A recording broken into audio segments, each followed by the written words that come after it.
Welcome to अपनी jobs academy. प्यारे दोस्तों, पिछले जितने भी लेक्चर्स हुए हैं आपने उनको बहुत अच्छे से सराहा, अप्रिशिएट करा। Thank you so much for your love and support.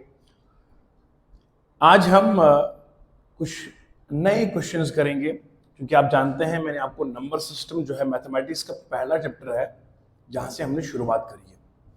ये लेक्चर्स आपको न सिर्फ एसएससी के लिए इंपॉर्टेंट है बल्कि जेके एसएसबी, आने वाले जेके पुलिस कांस्टेबल का एग्जाम हो या सब इंस्पेक्टर का एग्जाम हो या और भी हमारे प्यारे मुल्क में जितने भी एग्जाम कंडक्ट करे जाते हैं कॉम्पिटिटिव लेवल पे, वो सभी के लिए ये लेक्चर्स काफी ज्यादा फ्रूटफुल है। जो बच्चे लगातार इस सीरीज को देख पा रहे हैं, फर्स्ट लेक्चर से लेके आज 7th लेक्चर है, यहां तक सभी लेक्चर अगर आपने देखे हैं तो आप लाजवाब तरीके से मैथ को समझ पाएंगे। इन केस हमारे जितने नए नए दोस्त यहाँ जुड़ रहे हैं हमारे यूट्यूब सीरीज पर, उनसे यही रिक्वेस्ट रहेगा कि पुराने लेक्चर्स को जरूर देखिएगा ताकि आप कनेक्टिविटी को फील कर सके। लेक्चर्स को ज्यादा से ज्यादा शेयर कीजिएगा, लाइक करना मत भूलिएगा। सब्सक्राइब करने से हमें हौसला मिलता है, मोटिवेशन मिलती है मजीद आपको बेहतर पढ़ाने का। अभी भी हमारे पास कुछ ऐसी आबादी है जो लेक्चर्स में पूरा पूरा वॉच टाइम तो देते हैं लेकिन वो सब्सक्राइब नहीं करते। थोड़ा सा इससे हमारी एनर्जी में थोड़ी बहुत कमी आती है। अगर आप चाहते हैं कि सर मोटिवेटेड रहे और रोज रोज यहाँ पढ़ाने को आए तो हमारी सिर्फ हौसला अफजाई के लिए, एनकरेज करने के लिए आप जब वीडियोस को देखते हैं तो सब्सक्राइब भी कर लीजिए, बेल आइकन को प्रेस भी कर दीजिएगा ताकि नोटिफिकेशन आपको बर वक्त मिल जाए। चलिए लेक्चर को शुरू कर देते हैं। ये मैंने आपके सामने क्वेश्चन लिया है जो एसएससी एमटीएस में 2021 में पूछा गया है। मैंने आपसे एक प्रॉमिस करा था, मैं हर तरह का सवाल करवाऊंगा आपको इस सीरीज में ताकि मेरा बच्चा जब एसएससी एमटीएस का पेपर देगा, जेके एसएसबी का देगा, बैंकिंग का देगा, सीजीएल का देगा, उस टाइम उसे ये फीलिंग नहीं आनी चाहिए कि ये सर ने नहीं पढ़ाया है, बल्कि उस टाइम ये फीलिंग आनी चाहिए अल्लाह का शुक्र है सर ने हमें हर चीज पहले बता के रखी है। सवाल इस तरह का आएगा, इस तरह का सवाल आएगा और हमें ये तरीका अपनाना है। देखो, the least number of square tiles required to pave the ceiling of a room। एक रूम है, उसकी छत बनानी है, छत सजानी है, उसके लिए कितनी स्क्वायर टाइल्स हमें चाहिए, कम से कम कितनी चाहिए, कम से कम स्क्वायर टाइल्स कितनी चाहिए। मान लीजिए ये छत है, ये छत मान लो, इस छत में ये 12 मीटर 95 सेंटीमीटर इसकी लेंथ है और ये ब्रेड्थ कितनी है, 3 मीटर और 85 सेंटीमीटर इसकी जो है वो ब्रेड्थ है। तो यहां आप देखिए ये लेंथ है और ये ब्रेड्थ है, तो दोनों में अलग अलग है। यहां लेंथ और ब्रेड्थ है तो मतलब ये जो आपका है ये रेक्टेंगल है। जो सीलिंग की जिसकी बात मैं कर रहा हूं, जो छत है वो क्या है, वो रेक्टेंगल नुमा है। इसी रेक्टेंगल के ऊपर हमने स्क्वायर टाइलें लगवानी है, मगर कम से कम लगवानी है, ज्यादा से ज्यादा नहीं। Least number of square tiles लगवानी, यानी कि मुझे इसको सजाने के लिए स्क्वायर टाइलें लगवानी है। अब सवाल ये उठता है कितनी कम से कम स्क्वायर टाइल्स लगेंगी ताकि ये पूरा जो सीलिंग है ये फुलफिल हो जाए। सबसे पहले करना क्या तरीका है, जब इस तरह का सवाल आएगा कम से कम चीजें बताने का, तो हमेशा जो ये आपको वैल्यूज दिए हुए ना, ये लेंथ और ब्रेड्थ का, पहले तो इनको मैं एक ही यूनिट में चेंज करूंगा। क्यों? यहां मीटर है, यहां सेंटीमीटर है। ये तरीका सही नहीं होगा कि एक ही यूनिट में दो अलग अलग यूनिट से, पहले इसको एक ही यूनिट में ले आएंगे। आप जानते हैं 1 मीटर होता है 100 सेंटीमीटर, तो 12 मीटर कितना बनेगा, 12 इंटू 100 कितना आएगा, 1200 सेंटीमीटर। साथ में 95 सेंटीमीटर भी है, तो ऐड करेंगे तो कितना आएगा, 1295 सेंटीमीटर बन गई इसकी लेंथ। बिल्कुल बढ़िया तरीके से समझाएंगे आराम से। जब भी आप याद रखो, मैं एक तरीका आपको समझा के रखता हूं, जब छोटा आदमी, हालांकि मैं आपको ये बताना चाहूंगा कोई छोटा बड़ा आदमी नहीं होता है, लेकिन यहां एज ए एग्जाम्पल के लिए, इलस्ट्रेशन के लिए समझाता हूं, क्योंकि आजकल का दौर जो ये मटीरियलिस्टिक दौर है, यहां इंसानों को कैरेक्टर की बुनियाद पर नहीं, पैसे की बुनियाद पर तोला जाता है।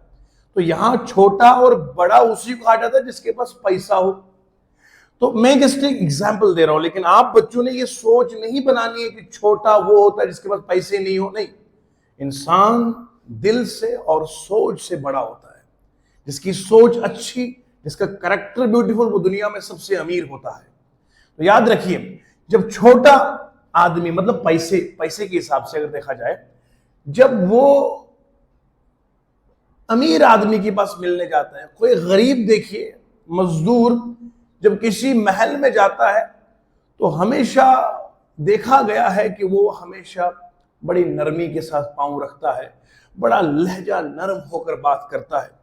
लेकिन जिसके पास चार चवन्नियां आ जाती है, वो अपना सीना तान करके इंतजार करता है कि दूसरा ही कब सलाम करे। ये नहीं कि मैं यहां से सलाम में पहल करूं, नहीं, वो वेट करता है वहां से वो ग्रीट कब करे।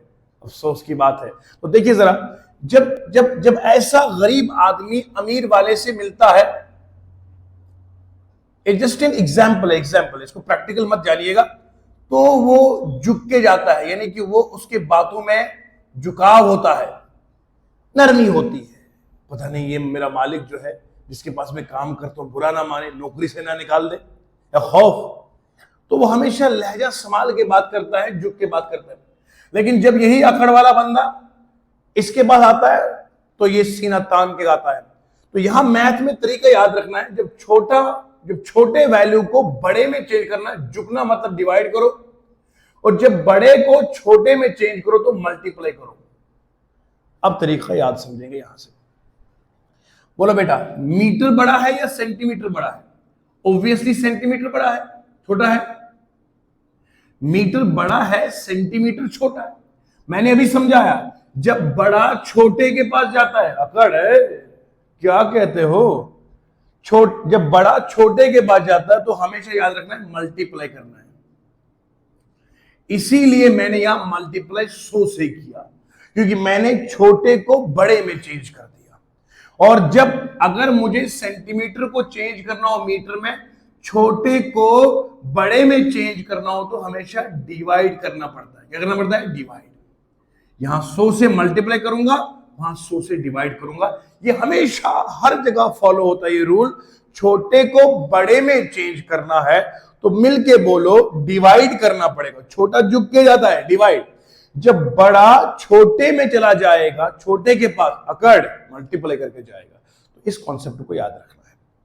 तो बहरहाल बीच में मुझे बात याद आई थी, और एक इसमें आपको मोटिवेशन भी मिल गई कि हमेशा हमें बड़ा और छोटा कैरेक्टर की बुनियाद पर, सोच की बुनियाद पर समझना चाहिए। पैसा क्या चीज है।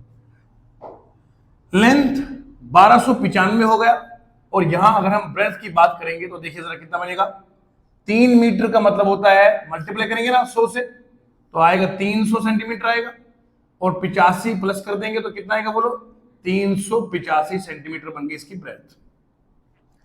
अब हमारे पास दोस्तों लेंथ भी आ गई है और ब्रेथ भी आ गई है। अब आप जानते हैं एरिया ऑफ रेक्टेंगल कितना होता है? एरिया ऑफ रेक्टेंगल होता है बराबर लेंथ इंटू ब्रेथ। तो 1295 इंटू करेंगे 385, ये बनेगा इसका एरिया, सेंटीमीटर का स्क्वायर। ठीक है जी, यहां तक क्लियर हो गया। सबसे पहले मुझे क्या पूछा गया है, कितनी कम से कम स्क्वायर टाइल्स लगेंगी ताकि ये सारा एरिया फुलफिल हो जाए। जब इस तरह का सवाल आएगा तो मेरे बच्चों, ये जो लेंथ और ये ब्रेथ है, इसका निकालना पड़ता है एचसीएफ। जब आपसे लीस्ट नंबर का पूछा जाए तो गिवन डेटा में को एचसीएफ करना होता है। गिवन डेटा का एचसीएफ लीजिए, ये ट्रिक याद रखना है। ठीक है जी। इस ट्रिक को नोट करना है। जब आपसे लीस्ट नंबर का पूछा जाए तो गिवन डेटा का एचसीएफ कीजिए। तो मुझे यहां निकालना पड़ेगा एचसीएफ, इसके बारे में बोलो बेटा। एचसीएफ निकालना पड़ेगा मुझे 1295 का और 385 का। इसका जब एचसीएफ निकालोगे तो एचसीएफ का आता है 35। अब ट्राई कर लीजिएगा, आपको 35 निकलेगा इसका। मैं तो अंदाजे से बता रहा हूं, इन दोनों का जो एचसीएफ वो मिलेगा 35। क्या मिलेगा? आप जरा देखिए, ये नंबर भी 35 डिविजिबल होगा, ये भी होगा, 35 का निकला। तो यानी कि जो स्क्वायर टाइल की मैं बात कर रहा हूं उसका एक भी 35 होगा, इधर भी 35 होगा, क्योंकि स्क्वायर है ना, स्क्वायर में सारे साइड्स बराबर होते हैं। तो एक स्क्वायर टाइल में लेंथ भी 35 है और दूसरा भी 35 है। तो एक स्क्वायर टाइल का एरिया कितना आएगा? स्क्वायर टाइल का एरिया कितना आएगा? वो आएगा 35 का स्क्वायर, क्योंकि एरिया ऑफ स्क्वायर होता है साइड इंटू साइड। अब मुझे बताओ, टोटल एरिया इतना है, एक स्क्वायर टाइल का इतना एरिया है, तो कितनी टाइलें लगेंगी? तो डायरेक्टली पूरे एरिया को डिवाइड करेंगे एक स्क्वायर टाइल के एरिया से। तो यानी कि मैं करूंगा यहां पर, मैं यहां मिटा रहा हूं आपको, ये आपने नोट करा होगा डेफिनेटली। मैं यहां पर करता हूं बेटा, तो required number of tiles, required number of tiles कितना आएगा? टोटल एरिया अपॉन करना है एरिया वन टाइल, एक टाइल के एरिया से। तो वो कितना दिया है? वो दिया है 1295 इंटू करेंगे 385, डिवाइड करेंगे 35 इंटू 35। जब आप इसको डिवाइड कर लोगे तो इट विल बिकम 407, 460 टाइलें टोटल लगेंगी। तो जब आप इसको डिवाइड करोगे you will find the answer is equal to 407। Calculation करोगे, ठीक है, तो this will give the answer of 407। तो कहने का मतलब ये है, मैं तरीका आपको सिखा रहा हूं, कैलकुलेशन मैंने आपको ऑलरेडी फास्ट सिखवाई हुई है। तो क्या करना है? सबसे पहले याद रखो मेरे दोस्तों, जब आपको लीस्ट नंबर का पूछा जाए गिवन इंफॉर्मेशन से, तो दी गई इंफॉर्मेशन में को आप करोगे एचसीएफ। ये ऑलरेडी पिछले 6 लेक्चर्स में समझाया एचसीएफ कैसे करते हैं, मल्टीप्लाई कैसे करते हैं, ये मैंने सिखाया हुआ है। आप जरा सुनिए, तो जब आपने एचसीएफ निकाला तो एचसीएफ कितना है? 35। तो रिक्वायर्ड टाइल कितनी लगाऊंगा बेटा? जाहिर सी बात है, अगर मेरे पास जितना एरिया होगा उस एरिया को डिवाइड करूंगा एक टाइल के एरिया से। तो एक टाइल का एरिया 35 इंटू 35 स्क्वायर टाइल है, लेंथ इंटू ब्रेथ, ये लेंथ इंटू रेक्टेंगल को डिवाइड करेंगे स्क्वायर के एरिया से। तो 460 टोटल टाइलें लगेंगी कम से कम। लेकिन जब मैं ऑप्शन देखता हूं, ऑप्शन में मेरे आंसर कहीं नहीं है। 2021 के इस पेपर में एसएससी ने यह सवाल तो पूछा था, लेकिन ऑप्शन में गलती थी। ऑप्शन में एसएससी जो है वो इस आंसर को सही मानता है, हालांकि ये सही आंसर नहीं है। इसका आंसर जो है वो 407 है। ये मैं आपको बता रहा हूं, कहीं बच्चे ये ना सोचे कि एसएससी में कभी गलत सवाल नहीं आता है। हो सकता है, ह्यूमन एरर है, कंप्यूटर एरर हो सकता है। यहां ऑप्शन बेटा गलत थे, इसलिए मैंने ये सवाल जानबूझ के लिया, ताकि कहीं बच्चा मेरा प्रीवियस ईयर के क्वेश्चन पेपर्स करेगा, उसमें उसको ये डाउट ना रहे कि मेरे सर ने ये वाला सवाल नहीं करवाया था। हालांकि मैं 10 बार ट्राई करता हूं, 20 बार ट्राई किया, लेकिन इनमें से कोई आंसर नहीं आ रहा है। इसलिए समझा के रखा हूं बेटा, अपना कॉन्सेप्ट लाजवाब होगा, तुम ये बता पाओगे कि सवाल पूछने वाला सही पूछता था या गलत पूछता था। इसलिए इसका आंसर आएगा 407। उम्मीद करता हूं बहुत ठंडे तरीके से मैंने समझाया और समझ में आपको लाजवाब आया होगा। जरा ये बताना एक बार दिल से, सर मैथ कैसा पढ़ाते हैं, जरूर लिख दीजिएगा कमेंट सेक्शन में। हौसला मिलता है कि हम अगर मेहनत कर रहे हैं आगे से रिस्पॉन्स आता है। ठीक है जी, ये जरूर मुझे बताइएगा। आगे चलते हैं, नेक्स्ट क्वेश्चन करते हैं।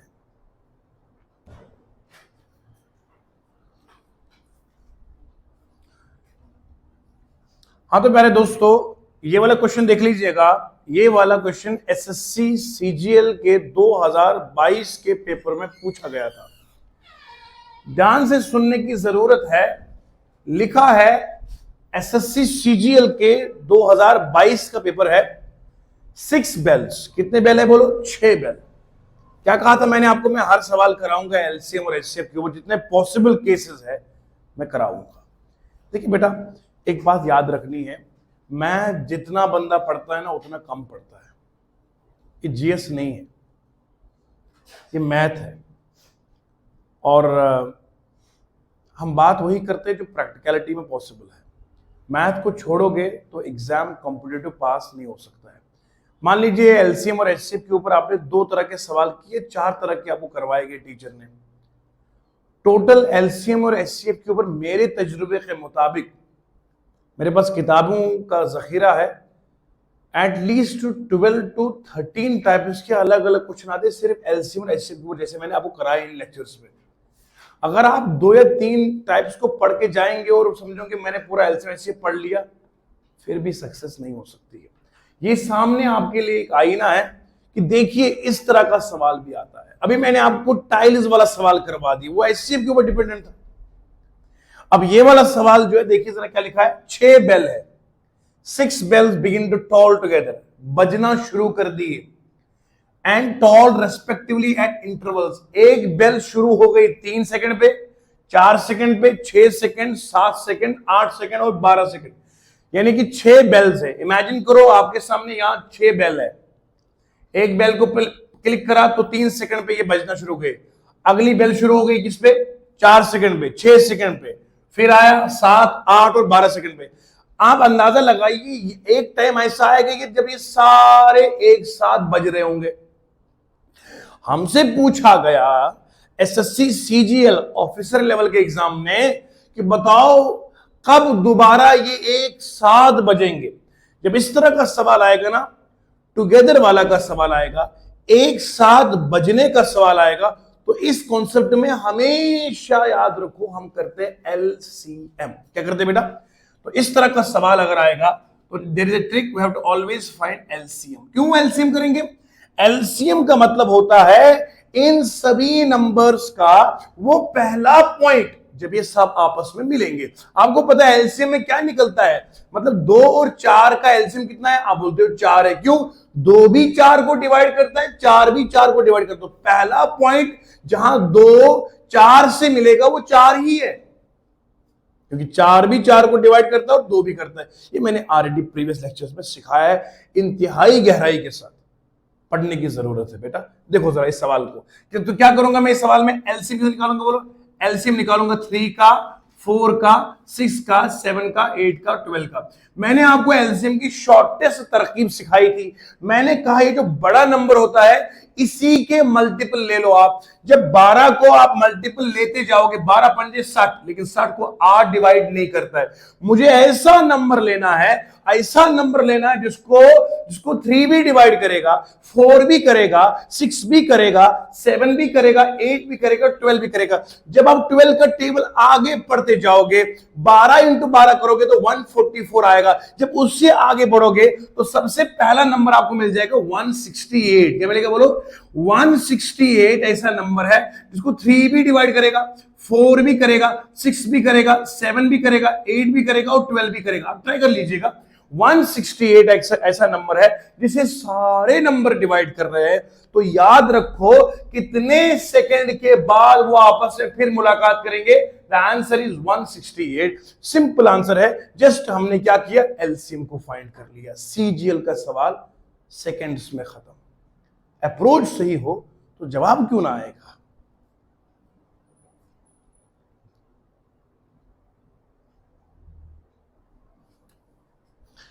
प्यारे दोस्तों, अब हम जो है आपके सामने सिंपलीफिकेशन का एक नया चैप्टर शुरू करने वाले हैं।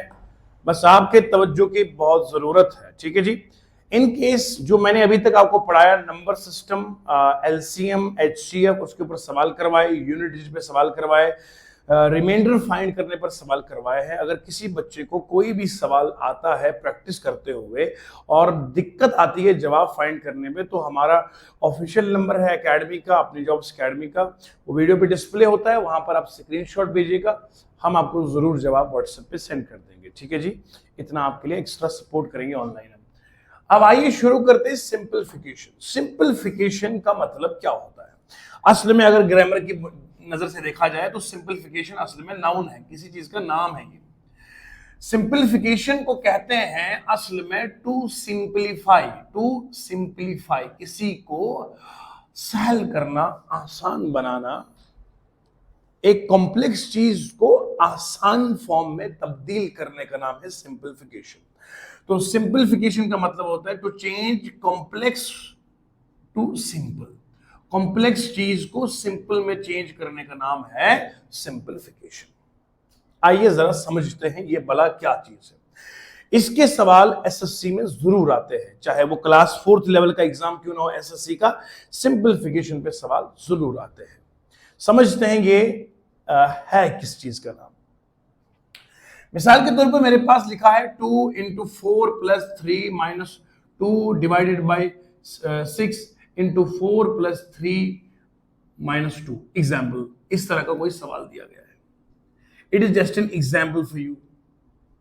अब मुझे बताइए, इतना बड़ा आपके पास सवाल है, कॉम्प्लेक्स सवाल है, इसी सवाल को मैंने तोड़ तोड़ के आंसर सिर्फ एक डब्बे में लाना है। जब मैं इस पे ऑपरेशन चलाकर आंसर को बिल्कुल छोटा ले आऊंगा, इस तरकीब का नाम होता है सिंपलीफिकेशन। क्या नाम है इसका? सिंपलीफिकेशन। बिल्कुल मैं देसी में मैथ सिखा रहा हूं ग्राउंड जीरो लेवल से, ताकि मेरा हर बच्चा समझे। और यकीन मानिए बहुत खुशी मिलती है जब वो बच्चे कमेंट्स में दुआएं देते हैं और लिखते हैं कि जो कभी मैथ समझे नहीं सर, आपकी वजह से हम समझ गए। अब मुझे लगता है, किसी बच्चे ने लिखा था, अब मुझे लगता है मैं एसएससी का कोई भी एग्जाम क्रैक कर सकता हूं क्योंकि आप मुझे मिले हैं। बहुत बहुत शुक्रिया बेटा। ध्यान से सुनना मेरी बात को।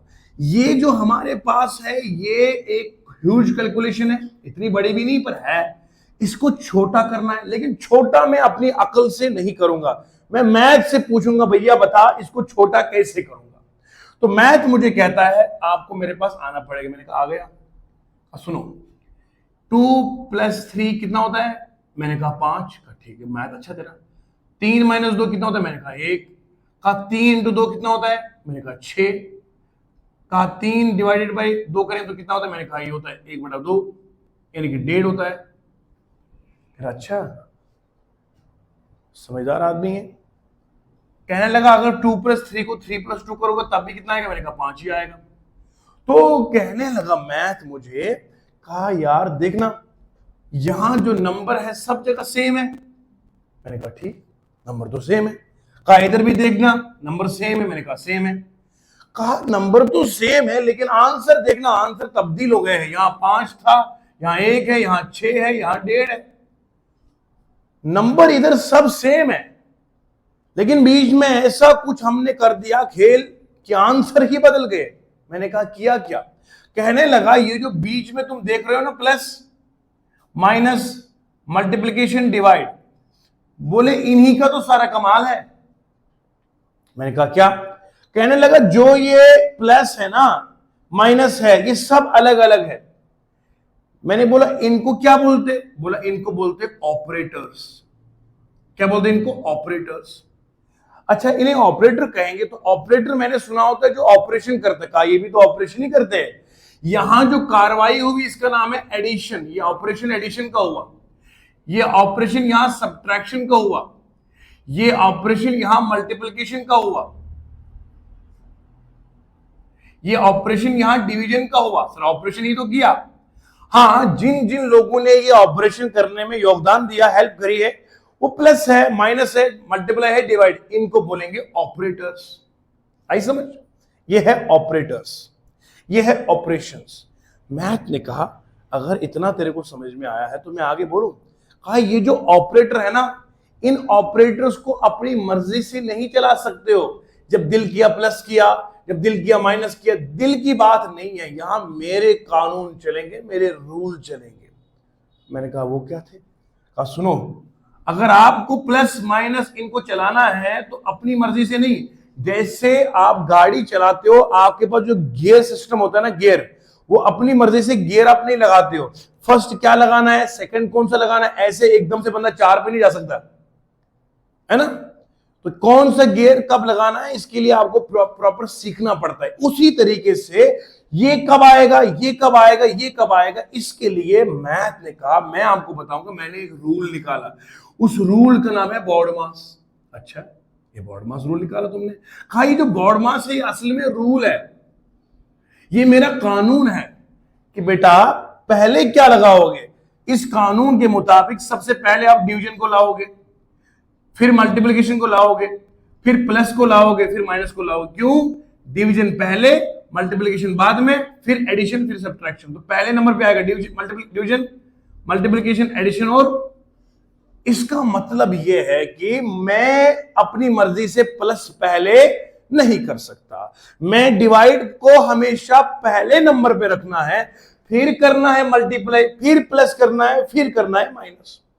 BO जो है ब्रैकेट ऑफ, ये मैं समझाऊंगा अभी थोड़ी देर में। फिलहाल इस सवाल को हम उड़ा सकते हैं ना, इसी तरीके अपना के। सबसे पहले ढूंढना पड़ेगा डिवाइड कहां पे, डिवाइड यहां पर है, सबसे पहले डिवाइड करना पड़ेगा हमको। ये बॉडमास ने कहा पहले डिवाइड करो फिर मल्टीप्लाई करो।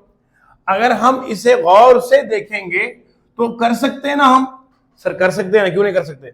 अब जरा देखिए, आप डिवाइड कर लेंगे 2 को 6 से, 2 को 6 से डिवाइड कर लेंगे तो नीचे आएगा 1/3। इसको मैं ऐसे लिख सकता हूं 2 × 4 + 3 - 2/6 × 4 + 3 - 2, ऐसे कर सकता हूं। सर क्यों नहीं कर सकते। यह आएगा 2 1 2, 2 3 6, तो कितना आएगा 2 × 4 + 3 - 1/3 × 4 + 3 - 2। इसके बाद करना होता है हमें मल्टीप्लिकेशन, तो मल्टीप्लिकेशन यहां पर भी है, मल्टीप्लिकेशन यहां पर भी है। ठीक है जी, तो यहां पर कितना आएगा 8 + 3 माइनस, यह आएगा 4/3 प्लस करेंगे 3 - 2। यहां तक आ गए समझ में आपको? बिल्कुल मैं आपको ना नर्सरी क्लास की तरह पढ़ा रहा हूं ताकि हर बच्चा समझ पाएगा। अब सुनो, यहां अब प्लस है, माइनस है, प्लस है, माइनस। अब क्या करना है, अब सबसे पहले हमने प्लस करना है। क्या करना है बोलो? प्लस करना है। तो प्लस ये है, ये प्लस हो जाएगा, ये प्लस है, तो पहले प्लस करेंगे। 3 + 3 को 6, 6 + 8 हो गए 14, तो आएगा 14। माइनस आएगा 4/3 माइनस आएगा 2।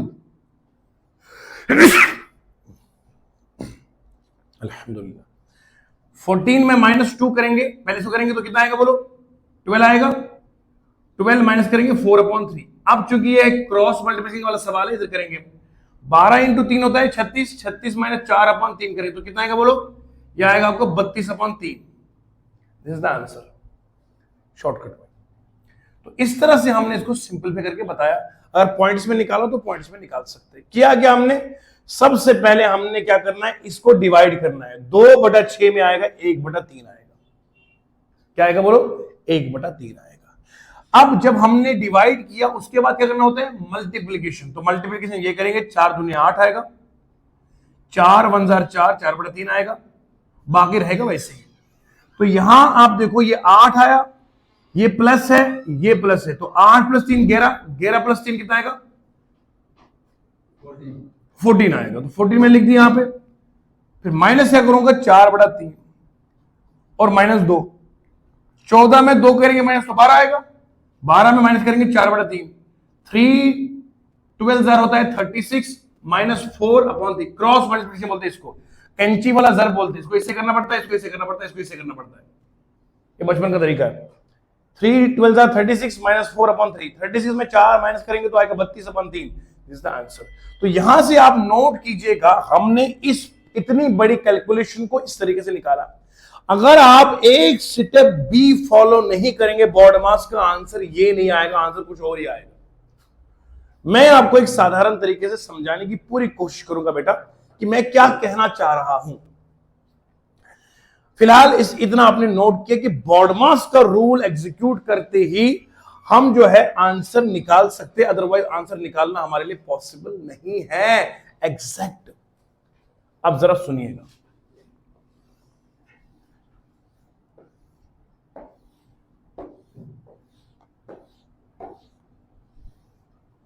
सुनिएगा बेटा। अगर मैं यहां लिखता हूं 2 × 4 + 3 - 2, इस सवाल को आप अगर करना चाहें -6, 6 - 2 × 4 + 3 - 2, हर बच्चे इस सवाल को अगर करना चाहेगा तो अपनी मर्जी से अगर करेगा तो आंसर क्या निकलेगा। देखो अगर हम अपनी मर्जी चलाएंगे, 6 - 2 कितना आएगा? 4 × 4 प्लस 3 माइनस 2, 4 4 होता है 16 प्लस 3 माइनस 2 कितना आएगा बोलो 19 माइनस 2 आएगा 17।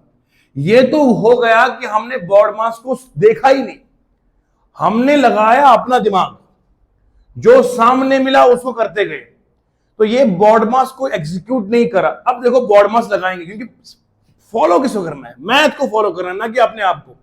अब जरा देखिए, ये था 6 minus 2 into 4 plus 3 minus 2। BODMAS कहता है जहां पहले मल्टीप्लाई हुआ मल्टीप्लाई कर, इसको करना पड़ेगा। 6 माइनस 8 आएगा प्लस आएगा 3 माइनस 2।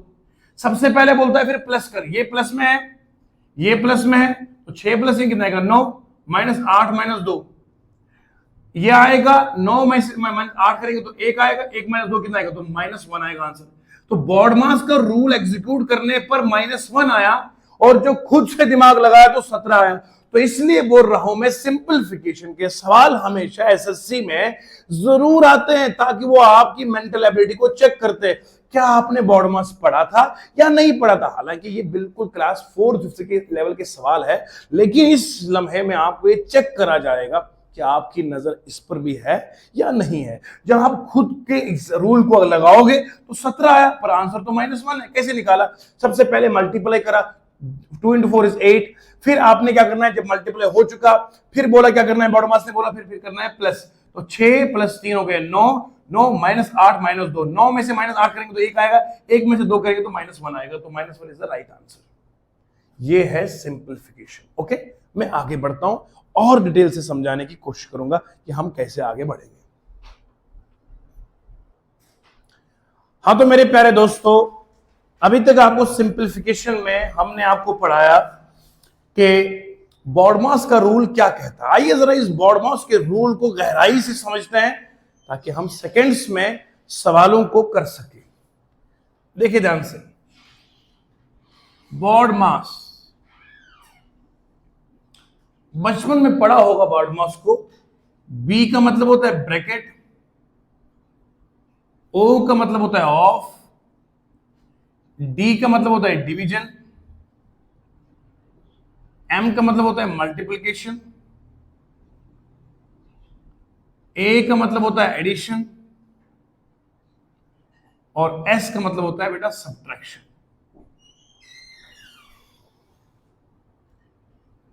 यहां तक आपने नोट करा।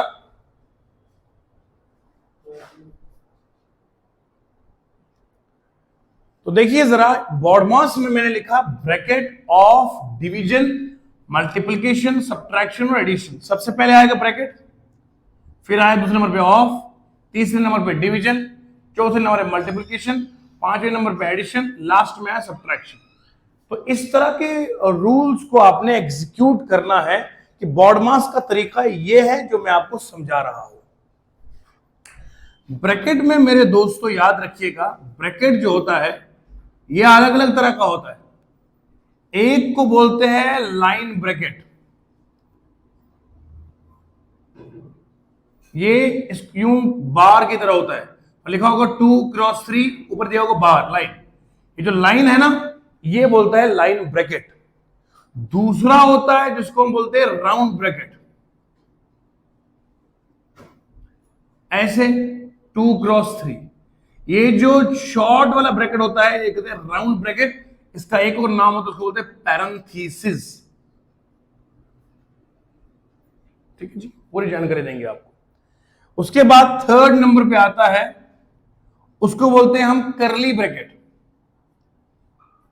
करली ब्रैकेट जो होता है वो इस तरह का होता है, 3 क्रॉस 2, इट्स कॉल्ड करली ब्रैकेट। और उसके बाद चौथे नंबर पर जो आता है उसको बोलते हैं लॉन्ग ब्रैकेट। वो इस तरह का होता है, स्क्वायर ब्रैकेट बोलते हैं इसको। ये है लॉन्ग ब्रैकेट। बीच में प्लस होगा, माइनस होगा, मल्टीप्लिकेशन डिवाइड होगा, बीच में कोई भी ऑपरेशन हो सकती है। मेरा इस वक्त फोकस ये बताने पर है कि लाइन ब्रैकेट इस तरह का एक लाइन, हॉरिजॉन्टल लाइन की जाती है, और राउंड ब्रैकेट में इस तरह का ये बनाया जाता है, करली ब्रैकेट में यू बनाया जाता है, और लॉन्ग ब्रैकेट इस तरह का होता है, इसका दूसरा नाम होता है स्क्वायर ब्रैकेट भी। तो हमारे पास ब्रैकेट भी 4 तरह के ब्रैकेट होते हैं। अब एज पर मैथमेटिक्स मैथ हमें बताता है, सुनो दोस्तों, जब आप इन ब्रैकेट्स को एग्जीक्यूट करोगे, चलाओगे, तो एग्जाम में पता होना चाहिए किस ब्रैकेट को पहले करूंगा, दूसरे किसको करूंगा, तीसरा किसको करूंगा। अपनी मर्जी से आपने कुछ नहीं करना है। मैथ को पूछ पूछ के करेंगे, भैया पहले इनमें से किसको लेके चलना है मुझे। तो मैथ कहता है सबसे पहले लाइन ब्रैकेट को लेना है, फिर राउंड को लेना है, फिर इसके बाद करली को लेना है, फिर लॉन्ग को लेना है। अगर एक ही सवाल में चारों ब्रैकेट आएंगे, पहले लाइन ब्रैकेट को हल करना है, फिर राउंड को, फिर करली को, फिर सबसे बाद में लॉन्ग ब्रैकेट को। मैं जरा एक एग्जांपल, उदाहरण के तौर पर मैं एग्जांपल लेता हूं, इस तरह से समझाऊंगा आपको। सबसे पहले लिखा है लॉन्ग ब्रैकेट में 2 into 3 plus 3 minus 4 plus 4 into 3 plus 6 into 2, ठीक है जी, इस तरह का हो गया। अब मुझे उम्मीद करता हूं कि इसमें सारे लगभग सारे ब्रैकेट आ गए। इसमें ये देखो आप, ये बिना ब्रैकेट के, ये राउंड ब्रैकेट, ये लाइन ब्रैकेट, करली ब्रैकेट। अब सबसे पहले मुझे बॉडमास से पूछना पड़ेगा किसको हल करूं। बॉडमास कहता पहले इसको समझा, तो क्या करूंगा, 2 into 3 प्लस 3 minus 4, ऐसे समझाने के लिखता हूं मैं, प्लस 4 दिन हो गए 12। उसके बाद जब ये ब्रैकेट खत्म हो गया, फिर करेंगे राउंड। राउंड ब्रैकेट के बाद जाऊंगा तो 3 में से 4 माइनस करेंगे तो कितना आएगा, -1 आएगा। अब मैं नेक्स्ट स्टेप लिखता हूं आपको समझाने के लिए, वरना मैं एक ही में करता हूं। 2 into 3 प्लस करेंगे, 4 में से 3 करेंगे माइनस, तो बड़े की निशान आएगी -1, प्लस आएगा 12, उसके बाद करेंगे ये आएगा 12। तो सबसे पहले ये ब्रैकेट मैंने किया खत्म, फिर ये किया, फिर उसके बाद ये किया। अब जरा देखिए, फिर बड़ा तो बाद में रहेगा। अब जरा देखिए, ये -1 हो गया, ये प्लस। तो अब मल्टीप्लाई पहले करना पड़ता है, फिर प्लस करना पड़ता है, फिर माइनस करना पड़ता है। बॉडमास ने यही कहा ना कि ब्रैकेट तो तूने हल कर दिया, ब्रैकेट के बाद की जिंदगी और सोच। ब्रैकेट के बाद डिवीजन पहले आएगा, मल्टीप्लिकेशन, फिर एडिशन, फिर सब्ट्रैक्शन। तो पहले करोगे मल्टीप्लाई, क्योंकि मल्टीप्लाई पहले आता है, फिर एडिशन, फिर सब्ट्रैक्शन। तो 3 to the 6 आएगा, -1 प्लस 12 प्लस 12। अब मैं अपनी मर्जी से 6 को -1 से नहीं कर सकता, पहले +1 करना पड़ेगा। ये 6 भी प्लस ही है, 12 12 कितना होता है, 24, 24 प्लस 6 कितना होता है, 30। 30 -1 करेंगे तो आंसर आएगा 29 इज द आंसर। तो इस क्वेश्चन का आंसर 29 आया जब मैंने मैथमेटिक्स के बॉडमास को फॉलो करा, वरना अपनी मर्जी से चलता तो 29 आंसर नहीं आता। तो इस तरह से मैं आपको समझाने की पूरा प्रयास कर रहा हूं, कोशिश कर रहा हूं, ताकि मेरा बच्चा समझ पाए। तो सबसे पहले लाइन ब्रैकेट, फिर उसके बाद राउंड ब्रैकेट, फिर उसके बाद करली ब्रैकेट, फिर उसके बाद लॉन्ग या स्क्वायर ब्रैकेट। इस तरह का पैटर्न हमें फॉलो करना है सवालों को करते हुए। सिंपलीफिकेशन ऐसा चैप्टर है जो हमेशा एसएससी में, जेके एसएसबी में भी पूछा जाता है, तो इस तरह से आपने खास तवज्जो रखनी है इसके ऊपर। सिंपलीफिकेशन बैंकिंग में बहुत इंपॉर्टेंट रोल प्ले करता है। सिंपलीफिकेशन अप्रोक्सीमेशन पे मैक्सिमम क्वेश्चन होते हैं बैंकिंग में, प्रीलिम्स में, याद रखिएगा इसको, ठीक है जी। तो अगर आपने कोई भी एग्जाम कॉम्पिटिटिव क्रैक करना है, इस पर खास सा नजर होनी चाहिए आपकी। चलिए अब मैं आपको कुछ और ट्रिक्स एंड टैक्टिक्स सिखाऊंगा, ताकि हम सेकेंड्स में जिस तरह से अभी तक सवाल हम करते आए उसी अंदाज से सवाल मजीद करेंगे, ठीक है जी। बने रहिए हमारे साथ। मेरे प्यारे दोस्तों, देखिए आप समझने की कोशिश कीजिए, एक नया कॉन्सेप्ट सिंपलीफिकेशन का आपके सामने लेके चला हूं। How to find square root of a perfect square number in seconds. जरा ध्यान से सुनिएगा मेरी बात को, बहुत धीमे धीमे पढ़ा रहा हूं मैं। सबसे पहले हम देखेंगे स्क्वायर किसे कहते हैं। स्क्वायर का मतलब होता है सेल्फ मल्टीप्लिकेशन। सेल्फ मल्टीप्लिकेशन, खुद से करना, सिर्फ एक बार, वंस, खुद से एक बार, यानी कि लगता वो 2 बार हुआ है लेकिन है खुद के साथ एक ही बार। 2 का स्क्वायर, 2 को अपने आप को एक ही बार मल्टीप्लाई करना है, यानी कि 2 into 2 करेंगे, ठीक है ना। 2 का पावर 3 करेंगे तो ये क्यूब हो गया, 3 बार करेंगे। मगर इस वक्त मैं बात क्यूब की नहीं कर रहा हूं, मैं स्क्वायर की बात कर रहा हूं। तो स्क्वायर का मतलब है 2 बार खुद से मल्टीप्लाई करना, यानी कि असल में वो एक ही बार होता है। नंबर तो पहले एक ले लिया, फिर दोबारा इसी से मल्टीप्लाई किया, सेल्फ मल्टीप्लिकेशन। ओके, अब जरा एक बात सुनिएगा आप, 1 का स्क्वायर 1 होता है, 2 का स्क्वायर 4 होता है, 3 का स्क्वायर 9 होता है, 4 का स्क्वायर 16 होता है, 5 का स्क्वायर 25 होता है, 6 का स्क्वायर 36 होता है, 7 का स्क्वायर 49 होता है, 8 का स्क्वायर 64 होता है, 9 का स्क्वायर 81 होता है, 10 का स्क्वायर 100 होता है, 11 का स्क्वायर 121 होता है, 12 का स्क्वायर 144 होता है, 13 का स्क्वायर 169 होता है, 14 का स्क्वायर 196 होता है, 15 का स्क्वायर 225 होता है। इस तरीके से मुझे बराबर 40 तक याद होगा। बात समझने की कोशिश कीजिएगा आप, मैंने कैसे याद करा? कोई जादू की छड़ी तो है अपने पास? कोई नहीं बेटा। मैंने भी पढ़ा, आपको भी पढ़ना पड़ेगा। मैंने भी याद रखा, आपको भी याद रखना पड़ेगा। अगर कॉम्पिटिटिव एग्जाम में सर उठा के कामयाबी की मंजिलों पर चढ़ना चाहते हो, मेहनत का कोई और सब्स्टिट्यूट नहीं है। और मैथ हमेशा सिर्फ और सिर्फ प्रैक्टिस मांगता है, प्रैक्टिस के अलावा कुछ भी नहीं। तो यहां हमने देखा 15 तक स्क्वायर मैंने आपको गिनवाया है, 225 तक हो गए। अब एक मल्टीप्लिकेशन, अब आप याद रखिएगा 2 का स्क्वायर कितना लिखा बेटा? 4 लिखा। ये बीच में जो साइन है, साइन ऑफ इक्वालिटी कहते हैं, रूल है मैथ का। जो ऑपरेशन एलएचएस में होती है, देखो ये स्क्वायर करना जो ना असल में ये ऑपरेशन है, इसको बोलते हैं ऑर्डर ऑफ। इसके बाद मैं बताऊं आपको, आपने पढ़ा था ना BODMAS, BODMAS, बी मैंने सिखाया था ना आपको, ये DB MB AB SB, ये जो ओ है ना, इसको बोलते हैं ऑर्डर ऑफ। ऑर्डर ऑफ का मतलब होता है the power that is raised to, कितना पावर आपने चढ़ाया है। तो यहां हमने इसको देसी में पावर बोलते हैं, इंग्लिश में बोलते हैं पावर। जो यहां आपने पावर 2 का चढ़ाया हुआ है, it is this operation of, order of. 2 के ऊपर 2 का पावर चढ़ाया, जो this power is actually an operation. याद रहेगा, अगर मैं 3 लगाऊंगा तो ऑपरेशन 3 की बनेगी, 3 बार मल्टीप्लाई। 4 लगाऊंगा तो 4 मल्टीप्लाई, इज एन ऑपरेशन। तो ऑपरेटर एलएचएस में होती है, जो होता है right hand side it change होता है। मिसाल के तौर पर अगर मैंने यहां लिखा 2 का स्क्वायर 4 हो गया, इस ऑपरेशन को मैं जब इधर शिफ्ट करूंगा, ये बनेगा उधर स्क्वायर रूट बनेगा। जब मेरा स्क्वायर इस तरफ से उस तरफ जाएगा, वहां स्क्वायर रूट बनता है। अगर मेरा स्क्वायर रूट इस साइड है, उस तरफ जाएगा, तो ये बनेगा वहां का स्क्वायर बनेगा। स्क्वायर रूट को इधर ले लिया, स्क्वायर बनेगा, और अगर स्क्वायर को उस साइड लिया तो स्क्वायर रूट बन जाएगा। तो स्क्वायर रूट असल में स्क्वायर ही है। कैसे? बस ऑपरेशन का इंटरचेंज हो गया है, एलएचएस टू आरएचएस। अब मान लीजिए स्क्वायर रूट का मतलब क्या होता है? ऐसा नंबर ढूंढो कि जिसको खुद से मल्टीप्लाई करा जाए तो रिजल्ट आएगा। 4 को जब स्क्वायर रूट करते हैं, मतलब ये है ऐसा नंबर ढूंढो कि जिसको खुद ही से मल्टीप्लाई करे 4 आएगा। आपको पता दुनिया में 2 के सिवा और ऐसा कोई नंबर नहीं है। 9 का स्क्वायर रूट, ऐसा नंबर ढूंढो जिसको खुद से मल्टीप्लाई करेगा 9 आया। आपको पता वो 3 ही ऐसा नंबर है। तो स्क्वायर रूट असल में इंटरचेंज है किसका? स्क्वायर का, जब इसको हम आरएचएस में ले जाते हैं। इतना मेरे दोस्तों को समझने में आ गया है, तो आइए मैं अपने मुद्दे पर आता हूं। देखो यहां लिखा है एक लाइन, परफेक्ट स्क्वायर।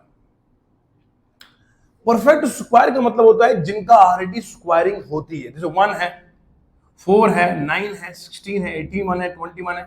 अगर कोई बोलेगा आपको 169 का स्क्वायर क्या आएगा, तो आपको रूट क्या आएगा? 39 आएगा। ऐसा नंबर जिसका स्क्वायर रूट विदाउट डेसिमल हो, it is called perfect square root. ऐसा नंबर जिसका स्क्वायर रूट बिना डेसिमल के हो, it is called perfect square number. और जिसका स्क्वायर रूट डेसिमल के साथ आ जाए, इम्परफेक्ट होता है वो। मैं यहां आपको ट्रिक जो सिखा रहा हूं इस टाइम, वो है परफेक्ट की। इसके बाद इम्परफेक्ट की भी मैं आपको सिखाऊंगा, सब सिखाऊंगा। बने रहिए हमारे साथ। देखिए जरा, परफेक्ट का मतलब जितने मैंने स्क्वायर ले लिए, 144 का 12 आएगा, 169 का 13 आएगा, 196 का 14 आएगा, 225 का 15 आएगा। इस तरह से हमें मालूम है। तो चलिए आगे बढ़ते, सिखाता हूं अब आपको मैं ट्रिक। ये इसका बेसिक था अभी तक। दोस्तों ये मैंने आपके सामने एक नंबर ले लिया है 2304, 2304 है। आइए बताएंगे सेकंड्स में इसका स्क्वायर रूट कैसे निकालेंगे। देखो मैं आपको बताता हूं, अगर आपको ट्रिक क्यों सिखाना जरूरी है। अगर मैं आपको ट्रिक नहीं सिखाऊंगा तो कितने स्क्वायर याद करोगे यार। माना कि आपको 40 तक याद है, 40 से ऊपर नंबर कोई पूछा गया तो कैसे याद करोगे। इसका मतलब है हम हजारों नंबर्स के स्क्वायर रूट को याद नहीं कर सकते। एज ए ह्यूमन बीइंग हम 40 तक याद कर सकते, 50 तक याद कर सकते, उससे अधिक कोई नंबर आया तो हम तो उलझ जाएंगे। तो उलझाने से ही आपको बचाना है। ऐसा नंबर जिसका स्क्वायर होगा परफेक्ट, वो आपको दिखेगा। मैं 23 को अलग करता हूं, 04 को अलग करता हूं। 23 को अलग कर दिया, 04 को अलग कर दिया। यहां साइड में मैं एक डब्बा बना देता हूं, ऐसे करके लाइन खींचता हूं। बताइए कौन सा ऐसा नंबर है जिसको स्क्वायर करेंगे या तो वो 23 के बराबर आएगा या तो इससे कम आएगा। कैसे बोलोगे? 1 का स्क्वायर 1, 2 का स्क्वायर 4, 3 का स्क्वायर 9, 4 का स्क्वायर 16, 5 का स्क्वायर 25, 6 का स्क्वायर 36। अब देखो 16 और 25 के बीच में 23 लाई करता है। मुझे ऐसे नंबर का स्क्वायर लेना है जो या तो इसके बराबर होगा या तो इससे कम होगा। तो मतलब 5 ले नहीं सकता, लूंगा क्या? 4। तो मैं यहां डब्बे में 4 लूंगा। 4 का स्क्वायर करेंगे तो कितना आएगा बोलो? 16 आएगा। पहला ट्रिक सिखा रहा हूं सेकेंड्स में कैसे निकालूंगा। 23 तो था ही, अलग कर दिया। 23 के बराबर एक नंबर लेना है जिसका स्क्वायर या तो 23 आएगा या तो इससे कम होगा, बड़ा नहीं। तो मैंने 4 लिया, 4 का स्क्वायर 16 आया, माइनस कर दूंगा। 13 में से 6 माइनस करेंगे तो कितना आएगा? 7 आएगा। 7 6 13, वहां से आएगा 04। क्लियर हो गया यहां तक? ये वाला नंबर मुझे मिल गया आखिर। अब क्या करूंगा, ये जो ट्रिक है ना, यहां पर जो भी नंबर होगा सेकंड स्टेप में आपने मल्टीप्लाई 2 से करना है। हमेशा यहां जो भी नंबर आएगा सेकंड स्टेप में हमेशा 2 से मल्टीप्लाई करना है। याद रखो, यहां में सेकंड स्टेप में ऑलवेज मल्टीप्लाई करना है। किससे बोलो? 2 से। ऑलवेज मल्टीप्लाई करना है किससे बोलो? 2 से मल्टीप्लाई करना है। ठीक है जी, ओके। अब यहां 8 आया, 8 के नीचे लगाओ डैश और यहां पे भी डैश लगाओ।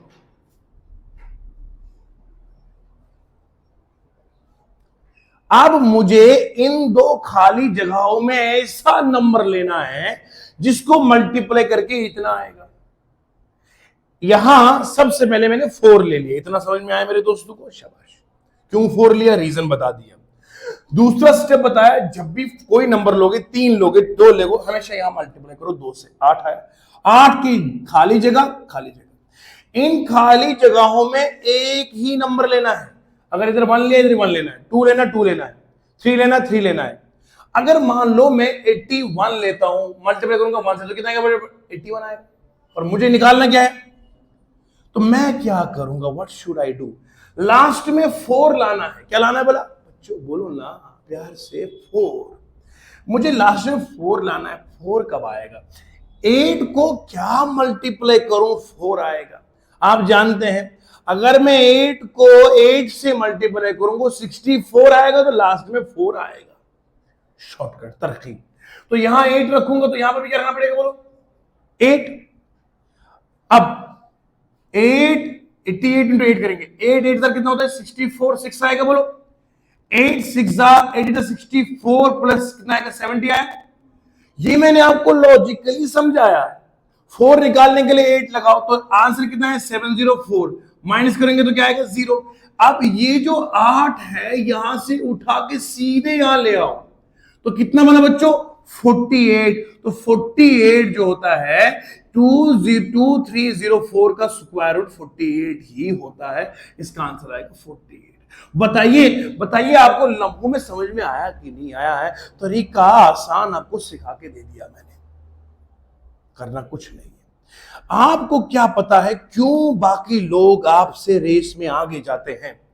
उनके पास कुछ ऐसे ट्रिक्स, शॉर्टकट्स होते हैं जो दूसरा साधारण बच्चा नहीं समझता है या उसे पढ़ाया ही नहीं जाता है। उसे सिर्फ कोचिंग के नाम पर मजाक किया जाता है। कोचिंग का मतलब ये होता है बच्चे को इस तरह की गाइडेंस दी जाए, इससे ये बताया जाए कि सवाल एग्जामिनर ये पूछेगा, फिर ये पूछेगा, फिर ये पूछेगा, ये इस तरह पूछेगा तो इसे यूं एग्जीक्यूट करेंगे। यानी कि बच्चे को इतना तैयार करके भेजना ताकि वो सवाल के अंदर भी गलतियों को निकालने का हुनर जानता हो।